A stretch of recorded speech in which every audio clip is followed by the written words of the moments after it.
तो 17 दिन के बाद पहाड़ का सीना चीरकर 41 श्रमिक श्रमवीर सकुशल बाहर निकाल लिए गए। उत्तराखंड के सिलक्यारा टनल में 12 नवंबर से फंसे सभी मजदूर फंसे। 41 मजदूर स्वस्थ हैं। प्रधानमंत्री नरेंद्र मोदी से सभी मजदूरों ने फोन पर बात किया और मुख्यमंत्री पुष्कर सिंह धामी सभी मजदूरों को 1-1 लाख रुपए की मदद देने का ऐलान भी उनकी तरफ से किया गया। हॉरिजॉन्टल ड्रिलिंग में लगे रैट माइनर्स ने 21 घंटे में बची हुई 12 मीटर की खुदाई को पूरा किया और उसके बाद मजदूरों को बाहर निकाला जा सका। तो उत्तराखंड के सिलक्यारा टनल में 12 नवंबर से फंसे सभी 41 मजदूरों को बाहर निकाल लिया गया है। शाम को 7:55 पर टनल से जैसे ही पहला मजदूर बाहर आया, पूरे देश में खुशी की लहर दौड़ गई और इसके बाद अगले आधे घंटे के अंदर सभी 41 मजदूर टनल से बाहर आ गए। यह देश के लिए नवंबर महीने की सबसे बड़ी खुशी है। इन मजदूरों ने टनल के अंदर 17 दिन कैसे गुजारे, कैसे बीती उनकी एक-एक रात और रेस्क्यू में किन मुश्किलों का सामना करना पड़ा, आप देखिए स्पेशल रिपोर्ट ऑपरेशन उत्तरकाशी 41 शूरवीरों की विजय गाथा।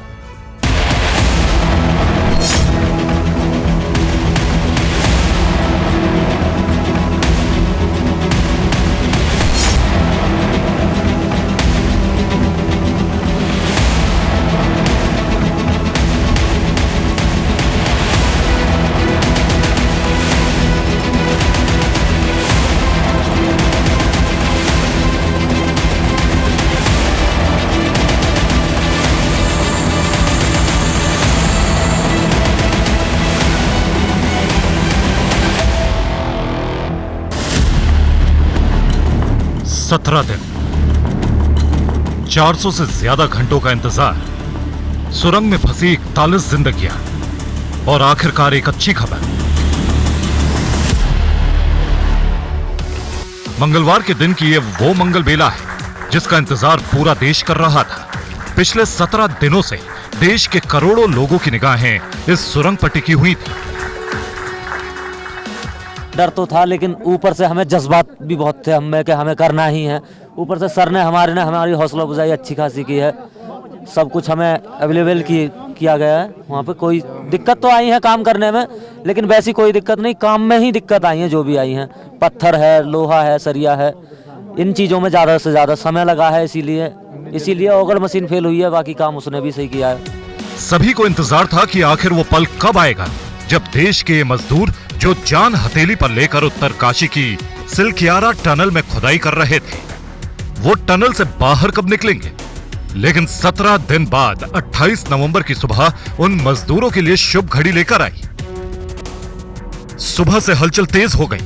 टनल के बाहर हर एक मजदूर के लिए अलग से एम्बुलेंस का इंतजाम हो गया। भारतीय सेना का सबसे ताकतवर चिनूक हेलीकॉप्टर तैनात हो गया। टनल के अंदर स्पेशल टेम्परेरी अस्पताल का सेटअप तैयार हो गया। ऑस्ट्रेलिया से आए टनल एक्सपर्ट आर्नोल्ड डेक्स खुद बाबा बौखनाथ की पूजा में जुट गए। ऋषिकेश के एम्स हॉस्पिटल में भी खुद को किसी भी इमरजेंसी के लिए तैयार कर लिया। उत्तराखंड के मुख्यमंत्री पुष्कर धामी खुद टनल के बाहर पहुंचे, बाबा बौखनाथ की पूजा की और फिर टनल के अंदर चले गए। केंद्रीय राज्य मंत्री रिटायर्ड जनरल वीके सिंह भी लगातार टनल के बाहर बने रहे और इस तरह पूरे देश ने खुद को नवंबर की सबसे अच्छी खबर के लिए तैयार कर लिया। शुरू हो गया टनल में फंसे 41 मजदूरों का फाइनल रेस्क्यू।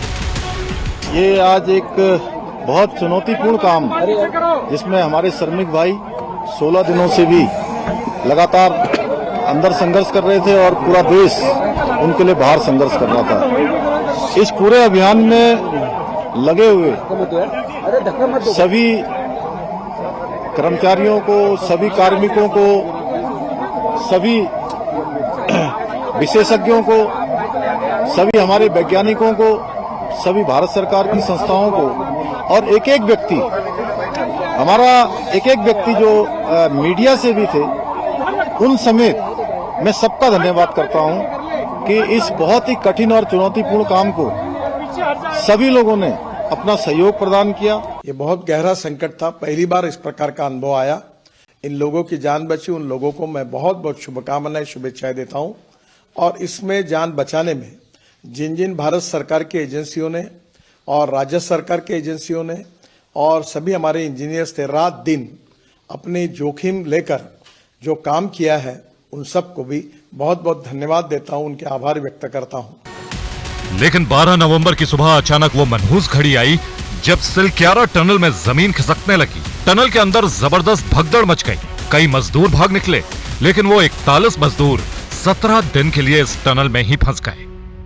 दरअसल 12 नवंबर को हर रोज की तरह सिलक्यारा टनल के काम में मजदूर जुटे हुए थे। तभी सुबह 5:30 बजे अचानक भूस्खलन होने लग गया इस सुरंग में, और इस दौरान कई मजदूर तो बाहर निकल गए, लेकिन अचानक निर्माणाधीन टनल का 60 मीटर का हिस्सा, जो कि सिलक्यारा से 200 मीटर की जो सुरंग थी उसके बाद अंदर की तरफ धंस गया। मलबा गिर गया वहां पर और 41 मजदूर सुरंग के अंदर फंसे रह गए। लेकिन रेस्क्यू टीम के सामने सबसे बड़ी चुनौती थी कि आखिर मजदूरों को बाहर कैसे निकाला जाए। आखिर किस प्लान पर काम किया जाए जिससे मजदूरों को बिना किसी खरोंच के बाहर निकाला जा सके। ऐसे में पूरी प्लानिंग के तहत काम हुआ। रेस्क्यू ऑपरेशन के लिए 6 मास्टर प्लान बनाए गए। प्लान नंबर 1, ऑगर मशीन से हॉरिजॉन्टल ड्रिलिंग, हाइड्रोलिक जैक से खुदाई। प्लान नंबर 2, पहाड़ की चोटी से vertical drilling. Plan number 3, auger machine खराब होने पर रैट माइनिंग। प्लान नंबर 4, सुरंग के दूसरे हिस्से से हॉरिजॉन्टल ड्रिलिंग। प्लान नंबर 5, खाना, पानी, ऑक्सीजन के लिए 3 पाइपलाइन बिछाई गई। और प्लान नंबर 6, स्पेशल सेंसर से वाइब्रेशन पर नजर। आर्टिफिशियल इंटेलिजेंस, रोबोटिक्स से मजदूरों पर 24 घंटे नजर। हमें इतनी खुशी हो रही है, हमें किसी चीज से इतनी खुशी नहीं हुई है सभी लड़कों को। 17 दिनों तक वो भीतर रहे। जब आपको पता लगा कि वो बाहर आ गए हैं, सकुशल आ गए, उस वक्त क्या मन में उल्लास था? एक जज्बा था। अपने क्या लगता है, हम तो साथ लेके आए हैं। आप साथ लेके आए? जी जी। जब पहली बार उन्होंने वो टनल के बाहर आए, उनका पहला रिएक्शन क्या था? वो पहले नहीं आए, पहले हम अंदर गए थे सर। जी जी। फिर आपने उनको देखा तो आपकी क्या बातचीत हुई? जी, हमारे अंदर बहुत पहले तो खुशी दोनों की तरफ, वो भी हमें देख के बहुत खुश थे और ऐसे ही उन्हें देख के हम खुश थे। ये प्लान देखने में जितना आसान लगता है उतना ही मुश्किल था। ऐसे में आपको सिलसिलेवार तरीके से बताते हैं कि आखिर मजदूरों के टनल में फंसने के बाद क्या क्या हुआ। 12 नवंबर टनल का हिस्सा धंसा। 13 नवंबर ऑक्सीजन पाइप से मजदूरों से संपर्क। 14 नवंबर बर्मा मशीन से वर्टिकल ड्रिलिंग। 15 नवंबर दिल्ली से ऑगर ड्रिलिंग मशीन आई। 16 नवंबर ऑगर मशीन से ड्रिलिंग शुरू। 17 नवंबर 24 मीटर के बाद ड्रिलिंग रुकी। 18 नवंबर हॉरिजॉन्टल ड्रिलिंग का फैसला। 19 नवंबर नितिन गडकरी टनल पर पहुंचे। 20 नवंबर विदेश से टनल एक्सपर्ट पहुंचे। 21 नवंबर मजदूरों से पहली बार बातचीत हुई। 22 नवंबर करीब 45 मीटर हॉरिजॉन्टल ड्रिलिंग। 23 नवंबर 48 मीटर की ड्रिलिंग पूरी। 24 नवंबर ऑगर मशीन की ड्रिल टूटी। 25 नवंबर हैदराबाद से प्लाज्मा मशीन आई। 26 नवंबर वर्टिकल ड्रिलिंग शुरू। 27 नवंबर हॉरिजॉन्टल ड्रिलिंग भी शुरू। 28 नवंबर मजदूरों के लिए शुभ घड़ी आ गई। ये अंदेशा लगाया है कि एक एक इंडिविजुअल को आउट ऑफ द 41 एक एक इंडिविजुअल को तकरीबन 3 से 5 मिनट लगेंगे निकालने के लिए, ईच वन इंडिविजुअल।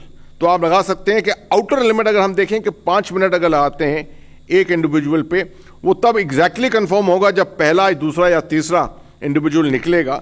अगर 5 मिनट का भी अंदेशा लगाते हैं तो हम 3-4 घंटे। अब यह भी समझिए कि सुरंग से खुशखबरी कैसे आई। सिलक्यारा टनल में किस पाइप से खाना भेजा गया और किस पाइप से मजदूरों को निकालने की कोशिश हो रही है। सुरंग में मजदूर कितना अंदर फंसे हैं वो भी देखिए। ये देखिए मलबा 60 मीटर यहां पर काम जारी है। दोनों तरफ से किया गया है। यहां पर मजदूर फंसे हुए हैं। खाना भेजने वाली पाइप ये है, राहत बचाव वाली जो पाइप है वो ये देखिए यहां से किस तरीके से ये पूरा ऑपरेशन को इस ब्लॉक के अंदर पहुंचना एक बहुत बड़ी चुनौती है। लेकिन टनल में फंसे मजदूरों को बाहर निकालने में जिस चीज ने सबसे बड़ी भूमिका निभाई वो है रैट माइनिंग। वो रैट माइनिंग जिस पर 2014 में ही बैन लगा दिया गया था। इससे पहले अमेरिका से बुलाई ऑगर मशीन से ड्रिलिंग भी की जा रही थी, लेकिन आखिर की 10 मीटर की खुदाई रैट माइनर्स ने की और उनकी वजह से ही मजदूरों तक पहुंचना संभव हो पाया। यानी रैट माइनिंग ने ही टनल में खुदाई का फाइनल टच दिया। चूहों की तरह जमीन के अंदर छोटे छेद में घुसकर खुदाई करना, पोल बनाकर धीरे धीरे छोटी ड्रिलिंग मशीन से खुदाई की जाती है। कई बार मलबे को फावड़े और हाथ से बाहर निकाला जाता है। आमतौर पर कोयले की माइनिंग में ज्यादातर इस्तेमाल होता है। रेड होल माइनिंग को बेहद खतरनाक काम माना जाता है। अब उन चेहरों पर खुशी है जिनके अपने 17 दिन से टनल में फंसे हुए थे। उनमें से ही एक टनल में फंसे मजदूर मंजीत के पिता हैं।